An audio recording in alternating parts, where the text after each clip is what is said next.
Good morning, good afternoon, and good evening, wherever and whenever you are listening. This is We Are the One, Lincolnshire FA's official grassroots football podcast, where we speak to the amazing people who make football happen in our area.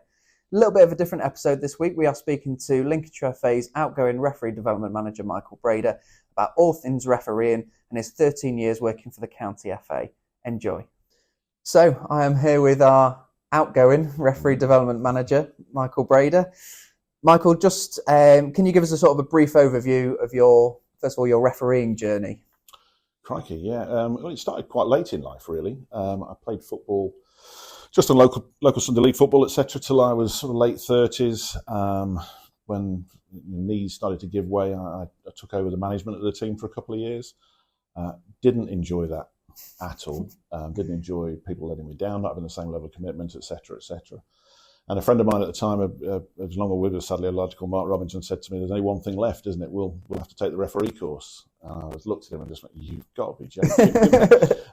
Not something I'd ever given a moment's thought to. I'd often had plenty of conversations with referees, I think it's fair to say, over the years. Always, I hope, respectfully. I think I only got cautioned 8 or 9 times during my 20-odd years of refereeing. Never got sent off as well, so I always knew when to stop.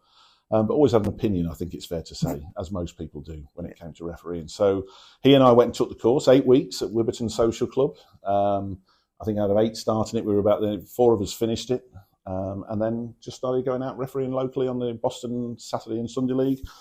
Thoroughly enjoyed it. And 20-odd years later, here we are now, as it were. Yeah. And the rest is history, as they say. Yeah, a little bit, yeah. So how do you feel now that, having started and done that referee course those years ago, how does it feel now that your 13 years as referee development manager at Lincolnshire FA is coming to a close? Mixed feelings, really. I think it's time. I had the conversation with Nick, the CEO here, 4 years ago, and said when I signed the last contract, this will probably be the last one that I do. I think it's time for me to, from a personal point of view, to step aside and let somebody else have a go, and just time of life as well. But there'll be a huge part of me with deep regrets about not walking into this building 3, 4, 5 days a week. That'll be strange, that is for sure. Yeah. And what was it that when you said 4 years ago, you said this would probably be your last sort of strategy cycle, effectively. What sort of made you realise that maybe this would be your last 4 year sort of chunk, I suppose? Well, I think there's age is one thing. Everything gets slower as you get older, I think it's fair to say. And also I think sometimes you can take things as far as you probably can. I'm not saying that I don't have ideas anymore, but I also think that sometimes a fresh pair of eyes, somebody new coming in is a good thing as well. And look, my wife has been a football widow for the 30-odd years that we've been married.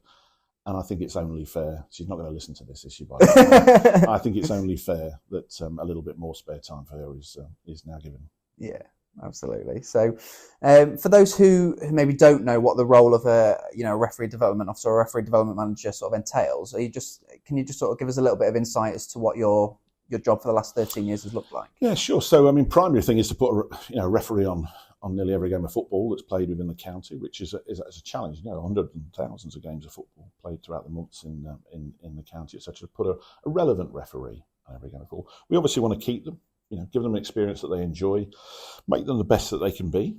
And everybody comes from different backgrounds, different levels, different abilities, etc. So to identify which is the best pathway for each individual person. And make sure that they're safe to referee the game that they're going out to do. We want to make football as enjoyable and fun for everybody as we possibly can, and it spreads and varies so many times over the years and adapts.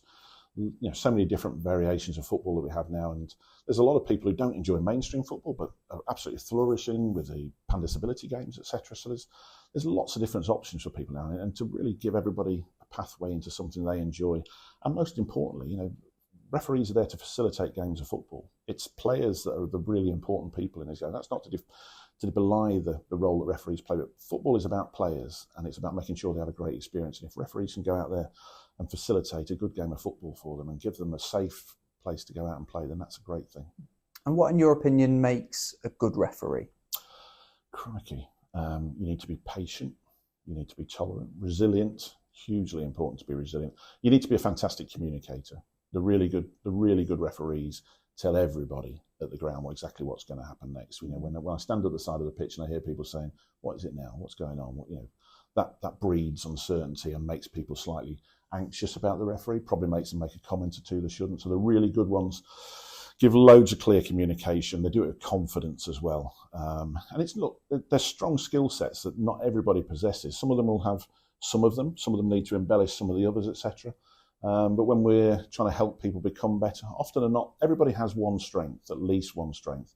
But just sometimes by actually concentrating on that strength, the other ones can come along with it as well. But yeah, you need a multitude of skills to be what considered a good referee. The reality is most people will say, well, the ref wasn't bad, and think that's a compliment. So if you get away with it, you've walked away and everybody goes, the ref wasn't bad, then you're probably a really good referee. Yeah. Absolutely, yeah.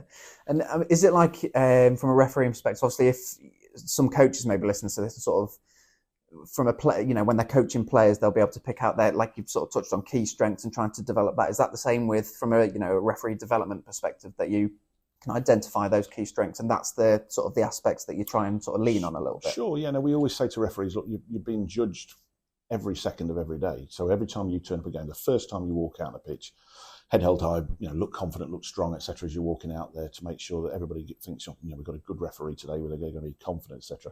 We're starting a course in Lincoln this evening as we speak now, and the tutors leading that course will make judgments over the strength of that course, and will actually put recommendations, the type of football that referee is suitable for, based on what they see over those just 11 hours of teaching. There'll be a decision made at the end of that, sort of, is that person suitable for that, or is that too weak? We need to move them straight into that level, etc. And some need to start right in the very base levels to get those confidence skills and communication skills going. So it's about judging all the time, and people will develop in every form of life at different speeds, and some people will pick it up and fly straight away, and some people need a lot of time and help and judgment to get where they need to be.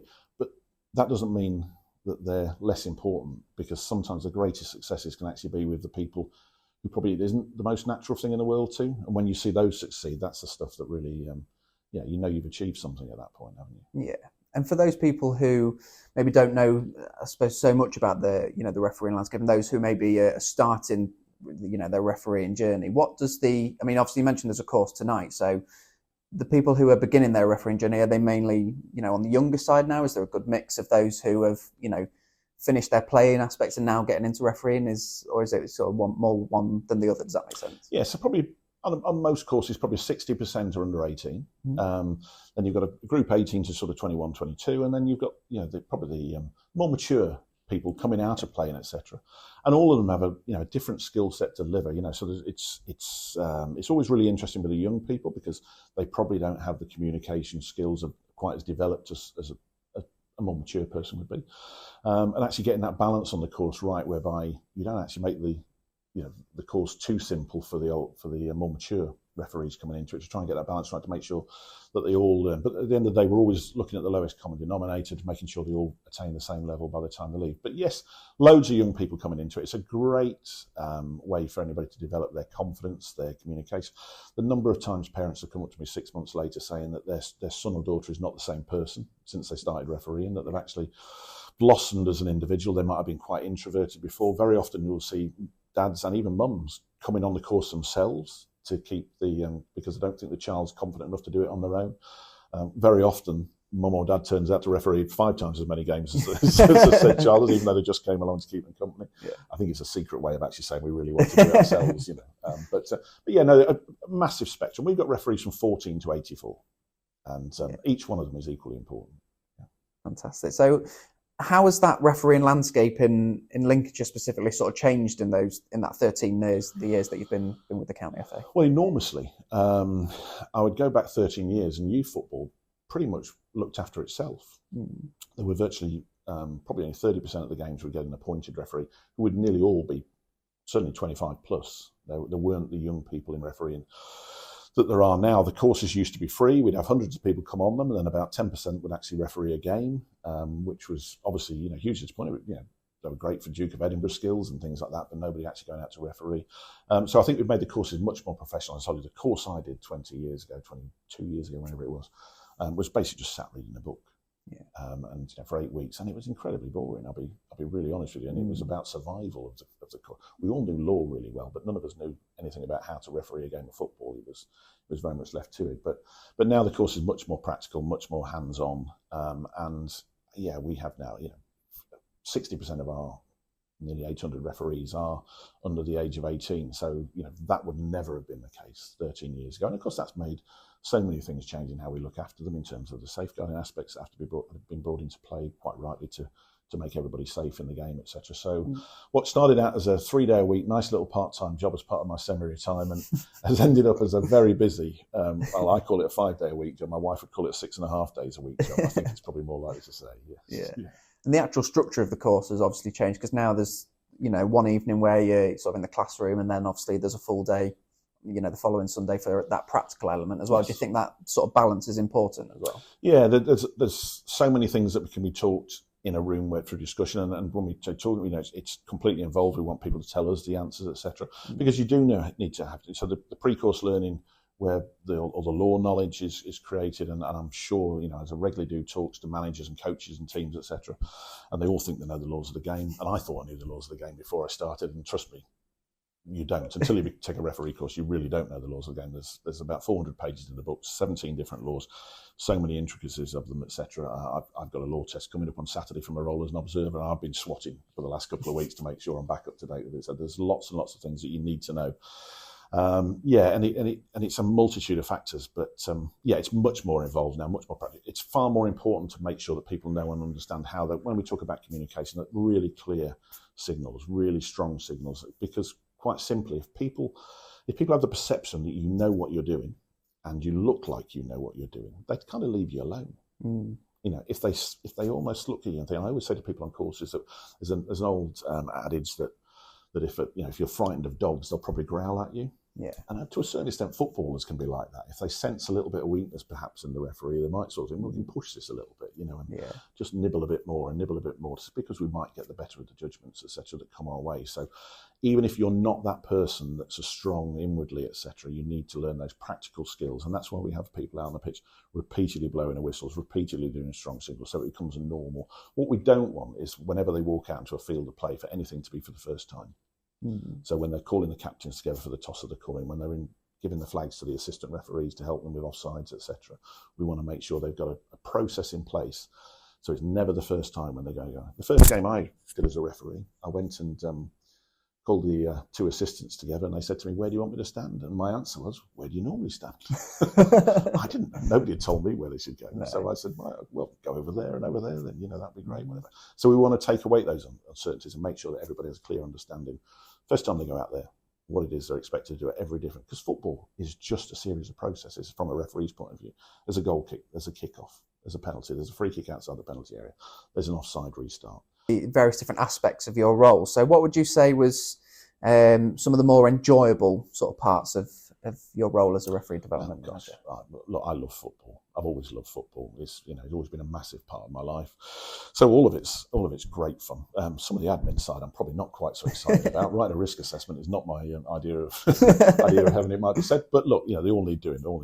But seeing people succeed. And that can be through all different avenues of football. So success has many different versions, doesn't it? So some people doing a cup final, some people getting promoted through the levels up into the semi-professional ranks and the professional ranks, etc. That's huge success. But for some people, just doing the first 5 games, when probably the first one didn't go very well, and to go back out there and do it again the next week with a bit of support to get them through that, etc.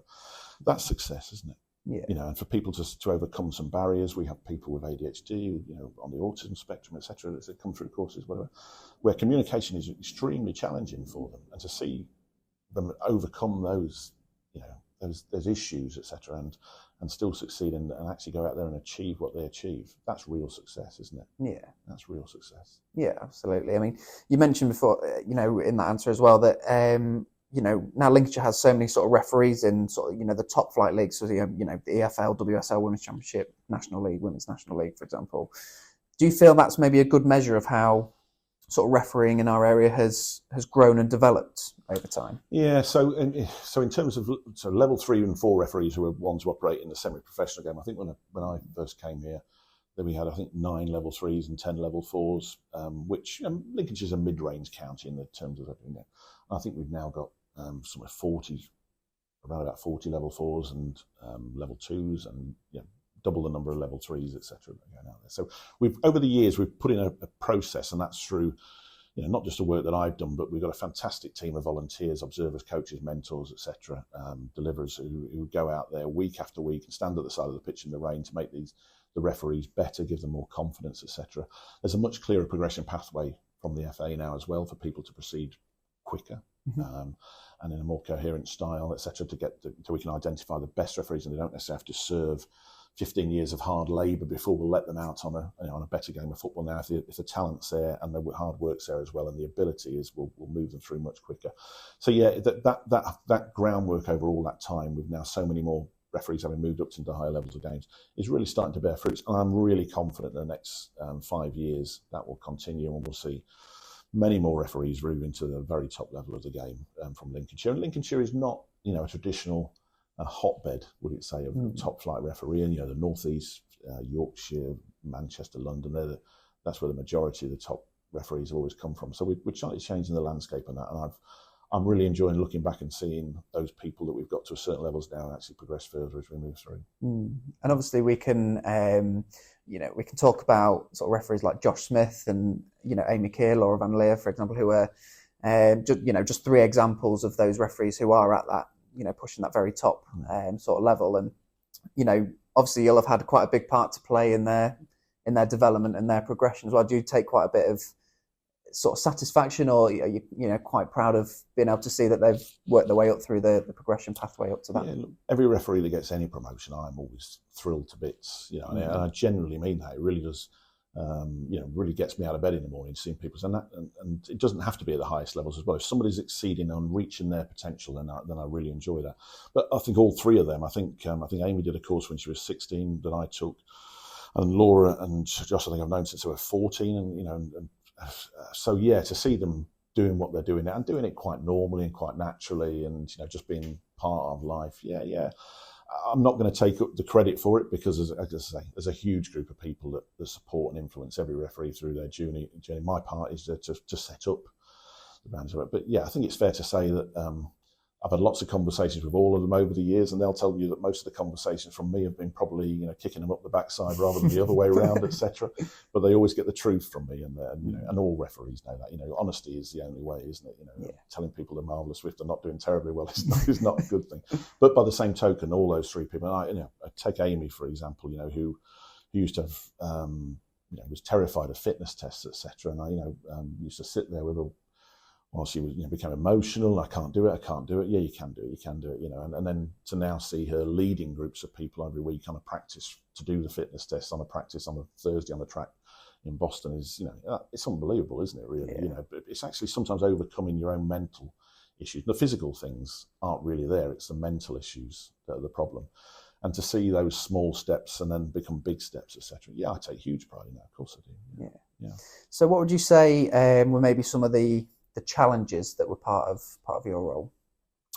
Crikey, there's challenges. If everything was easy, then it would happen to everybody, wouldn't it? There's no doubt behaviour has not improved over the last 5 years. I think we've seen probably a deterioration in behaviour, probably on field and off field. It is a more challenging environment for referees. I think society is probably altered over the last few years. Now, whether that could be through issues with lockdowns and things like that, I don't know. But people seem much more willing to challenge now than they ever were. The environment, pitch side, etc., is of a concern sometimes, as particularly with some of the things that happen to the young referees, etc., and the way that adults, and I'm talking about the minority here, but the way that some adults think it's okay. Speaking of that, there seems to be a perception that the referee is always going to be perfect. Well, here's the thing, none of us are. I'm certainly not, and I don't know why they expect perfection every single game. And very often, as I talked about the laws before, very often the referee's actually probably got the decision right. And the person at the sideline obviously has not got the same balanced opinion and maybe doesn't think so, etc. But That would be the biggest challenge. There's no two ways about it. Over the last few years, a number of incidents of direct assaults on referees, the verbal assaults on referees, the willingness to challenge particularly young people in a way that's totally inappropriate has become more and more prevalent, and that's a real concern. Too many times, I spend too many Mondays and Tuesdays picking people up after poor experiences at the weekend, and it might well be a huge minority of people that applies to. But when you hear that's happened to a 14, 15, 16-year-old boy or girl, and the impact that has on them is really quite galling sometimes. And again, I shouldn't, but I do sometimes take it quite personally as well. We have much better systems in terms of support now than we ever had, and the discipline system is much better prepared to take shape of the events as things have changed over the last few years to make it more relevant in terms of whatever. But the vast majority of people are fantastic in football. There's no two ways about it. But there does seem to be more negative impact on behaviour than impactful behaviour, probably than we used to have, I would say. And obviously you and me have had sort of conversations sort of quite in depth about this, in the time that we've worked together. But while, it's very important that, and the media, speak a lot about the negative side of refereeing and the, abuse that referees receive and that sort of thing. But as you've sort of touched on a few times there, it is, that is sort of a minority to a point. And, there is still a lot of very positive things, and there should always be a positive conversation around refereeing and what that brings to people as well. And why do you think that's, it's important to have that balanced conversation around refereeing? Oh gosh, look, we've talked about the successes and the people doing incredibly well.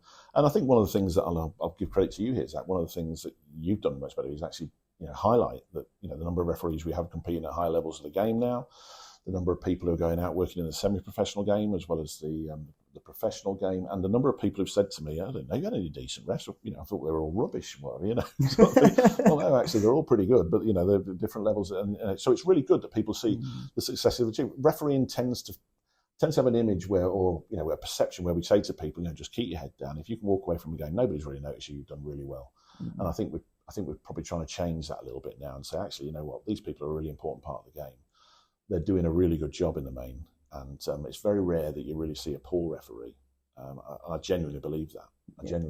Your perception might be that it probably didn't give you what you wanted in that game, but I think the vast majority, we have still 3 referees going out in the Lincolnshire League games every single week, 3 officials on each game with 2 assistants, etc. Nearly all the open age football in the county receives a referee every week. The average mark across the county for the referees from the clubs is well over 80 out of 100 every week, which is fantastic, isn't it? That tells me that's a high approval rating. And again, we shouldn't concentrate too much on the minority issues. They're the ones that take up more of our time. There's no two ways about it. But loads of people doing an absolutely fantastic job, and people refereeing 60, 70, 80, 100 games a year. Really loving it as well. Absolutely loving it as well. People from all backgrounds, all faiths, genders, whatever. Just having a great time refereeing because it's a common misconception, but referees love it. Yeah, they really do enjoy what they do, and so they should, because they go out and they actually achieve something every year. Finishing a game of football, safely delivering a game of football is an achievement. You've taken charge. I say to people when they're starting their journeys on referee courses, who are 14 to 40, whatever they might be, we're going to send you out and put you in charge of something with about 100 and 150 people there. You have done that before, and you look at you a little bit like, oh, no, that's what about it like. I don't know it quite like that, and it does. The butterflies will be going in the tummy. Certainly the first few times they go out there and do it, because all of a sudden, as a team, as a player, it's really safe, isn't it? The right back makes a mistake, well, the centre half probably cover around, or the winger might drop back and cover it in, etc. A little bit different probably for a goalkeeper. But as the referee, when something strange happens in a game of football, everybody stops and looks at one person, and you're supposed to know what to do at that point. And that's the moment you find out about yourself. So we've spoken a lot about what refereeing gives to people. What has refereeing given to you personally? What aspects has that given you as a person? That's a good question. Well, look, I started off just as an ex-Sunday League footballer. Over the years, I've become a referee tutor. I've delivered nearly 150 referee courses. I started off when the knees really started to fail. I took on the role of observing. So observe 1 week, referee the next, try and keep going as long as I could. So I started off as just a county observer, then went on to be a supply league observer on step 5 and 6, and a country observer on step 3 and 4, and then a level 2B observer for referees at 2B on the Conference North, Conference South. Then a couple of years ago was promoted up to the PGMOL list of observers, so I now observe every week on National League 1, League 2, National League, PL2. I do games. Last year I did a game with Derby County, nearly 30,000 people there observing the 4 match officials on the game. So yeah, it's taken me from absolutely nothing in terms of refereeing to to almost very top levels of the game, etc. I know people. I can pretty much go anywhere in the country and I'll know somebody. There's 30-odd thousand referees. I don't know them all, but the number of people that I know who are heavily involved in refereeing and support and do people like myself are 10 a penny in refereeing. It's a real family environment. Everybody wants to help everybody else, etc. So, and if you apply yourself and you work hard and you show a little bit of aptitude for what you do, there's no boundaries to anybody to where they can go. And I'm the living proof of that, I guess, aren't I? In terms of what it is. But yeah, so it's given me loads, and it's given me interaction with football. It's kept me involved in football when the legs won't let me run around anymore. It's kept me, it's a joy. It keeps you fit. It keeps your mind active. Football's great, isn't it? Yeah, it is. Now, I don't know the numbers on this. Obviously, 13 years, for example, there's 42, 43 people who are booked on like the Scunthorpe referee course next month. So naturally, there's going to be a lot of referees who, through your role at Lincolnshire FA that you've worked with and seen, it will be thousands, presumably. Certainly will, yeah. But what advice would you give to a referee who's starting out today, for example? I mean, you touched on earlier, there's a course tonight. So what advice would you give to someone who's on that course? Cracky, just to enjoy it first. Yeah, you'll enjoy it more if you do it well. So approach it. Listen during the course, because one of my colleagues calls it Brader Bingo when I'm doing my course. I have a lot of lines that I use quite often, and one of them is who likes being shouted at? Everybody sits there going, well, of course I don't love being shouted at. So, listen to what the advice we're going to give you. Listen to the processes we're going to put in place, as we talked about earlier. Go out there and actually do, the things that we're asking you to do here. We do it with confidence, do it with your head held high, and all of a sudden, at the end of it, you'll find you enjoy it. When we start a course, we always ask people at the start, it's a bit of an icebreaker. One of the questions will be, why do you want to be a referee? And the reality is, the honest ones in the room say, I want the money. And that's absolutely fine. When we have referees back in, 3, 4, 5 months, whenever it is after their journey, etc., has started, and one of the things I'll often ask them to do is just write down on a post-it note the best bit, the worst bit. Okay. The worst bit is usually somebody shouted at me, somebody told me I was rubbish, somebody told me I was terrible and whatever, and it's amazing how impactful just somebody saying you were rubbish is on a particularly young person. Really has a huge impact on them, because most young people now live in a positive outlook. Everybody has to be nice, and and quite rightly, teaching is now delivered in a positive way, etc. For somebody to say you're rubbish is a really big impact. It might be a throwaway line, but actually affects them quite deeply. And I say, it really made me feel terrible. I went home, got upset, etc. Whatever. When you ask about the best thing, very, very few ever put the money. I gave a penalty, and everybody said it was a great decision. Everybody came and shook my hand at the end of the game and said, "You're the best referee we've had this season." Blah blah blah. That's what really, impacts upon people and makes them think, "God, that was great." Just people saying you did well. And because you've achieved something, you overcome something, you've done something that most people wouldn't even dare do. No. Most armchair experts wouldn't dream of going and refereeing a game of football. No. They're very good on the sidelines, but there's not many actually have the courage to go out there and do it. No. And it does take courage as well. And I was, nearly 40 when I did my first game. And I can remember it now. It was played at Dunstan. It was a Lincoln Sunday League Division 4 game. We'd actually moved it from the original ground because it was waterlogged. So we'd gone over to the pitch where it was to play it in a different ground, etc. And I sat in the changing room. I could listen to 2 groups of players talking and chattering away, and I've never felt so lonely in my life at that particular point, because I'm used to a team environment. Yeah. And when I walked out there, I thought, oh, crikey, here we go. This is going to be interesting, isn't it? I made loads of it. Well, no, I actually did 88 minutes really, really well. And I was that pleased with myself. I was just turning around chatting to a player. And when I turned around back, I heard a shout, turned around back, and the goalkeeper was laid on the floor because the centre forward had just kicked him. And I didn't see it. So there you go. So what I thought was 88 great minutes actually turned into 90 minutes. Everybody going, I can't believe you didn't send him off, ref. Well, no, if I'd seen it, I might have. But, taught me a huge lesson as far as that goes. Yeah. I've never done that again, I don't think. So sort of bring us to a bit of a close, really. So what are you hoping to see for refereeing in the future? Look, I think just to see it continue to flourish, it's now definitely the image of referee, and I think it's much higher than it's probably ever been. We've got two great teams out at the Euros now at the minute, and I know referees, VAR and all this thing get a lot of stick, but the reality is you're talking about a hugely competitive game that played at 90 miles an hour. We take groups of referees to tournaments in Portugal every year. We've done for most about the last 10 years or so, etc. And one thing I can tell you is that wherever you go, when you go abroad, etc., the English referees are definitely rated the best in the world. When you turn up to do a game and the managers, it could be a team from Spain against a team from Portugal or whatever, good English referees, good. We've got English referees. They all respect the English match official. I think it'll continue to flourish. It's becoming more and more professional all the time.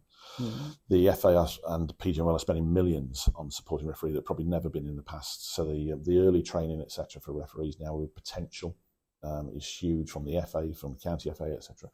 And the opportunity for people to progress to the very highest levels very, very quickly, who show the ability to do so, is really huge. I think you'll see a lot more footballers coming into the game as referees as well. I think the progression pathway for them to move out of playing into whatever is going to be accelerated, and will change things quite a lot. I think people will be surprised in the next 10 years to see some reasonably high-profile footballers suddenly taking up the whistle and having a go themselves. It'll be interesting to see how that goes. But they should have that knowledge, shouldn't they? Yeah. They should have that knowledge, and how many can balance that out, etc. will be interesting. But no, I think refereeing is clearly, football is the biggest game in the world by a mile, isn't it? And it gets more and more high profile. More and more games are televised every year. More and more referees, obviously, then out on the TV watching it, etc. So the demand is there, is enormous, etc. And people see it as a not just as a great pastime nowadays, but more and more people see it as a career. In fact, I'm a little bit fed up with worried parents ringing me up because their son or daughter has told them they're not going to go to university because they're going to be a professional referee. At which point I say, no, they're not. No, they're going to go to university. We'll talk about it. We'll see how the refereeing goes, because that's how people now see it. They don't just want to be, a local parks referee. They see it as there's a proper job coming into it now. And that'll become more and more widespread, and it'll continue to become more and more professional. Yeah. People still won't think they're always right, I'm sure, but we'll see it expand further, I'm sure. Yeah. And what does the future hold for you, Michael? Well, I'm still going to carry on for as long as that lasts with the observing. So I'll still observe for PGMOL. League One and League Two starts in August, so we'll be obviously doing that. It's National Conference at Twickenham on Saturday, so there's that coming up, etc.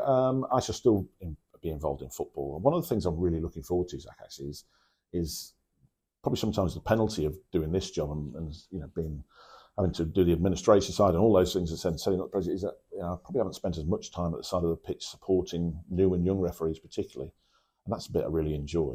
And I've already warned my wife that on a Sunday, that's where I'm going to be, is out the side of the pitch, because we can do all the other jobs on a Monday, Tuesday now, can't we? So we'll do that. But that's what I'm really looking forward to, is just getting back out, watching the new referees starting out, just helping a little bit where I can with that, and doing the fun bits.